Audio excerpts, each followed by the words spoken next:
అండి ఇవాళ సోమవారం కదా, అందులో కార్తీక మాసం లాస్ట్ వారం అనమాట. నేనైతే కార్తీక దీపాలు అయితే పెట్టుకున్నానండి. తెల్లవారుజామున 3 గంటలకే లేచాను.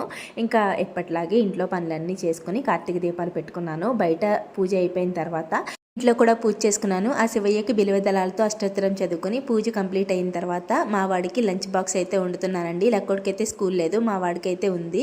ఇంకా పిల్లలిద్దరికీ వంట చేస్తున్నాను. నేనైతే ఇవాళ ఉపవాసం. ఇంకా మా హస్బెండ్కి బయట వనభోజనాలు ఉన్నాయి, అందుకని చెప్పి పెద్ద వంట పని లేదు.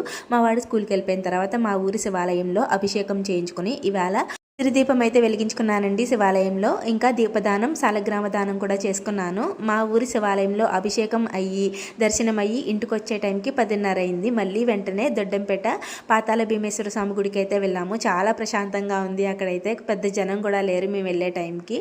ప్రశాంతంగా దర్శనం చేసుకుని గుడి విశిష్టత గురించి పంతులు గారిని అడిగి తెలుసుకున్నాను. లాంగ్ వీడియోలో పెడతాను, మీరైతే ప్లీజ్ వీడియోని లైక్ చేయండి. బాయ్.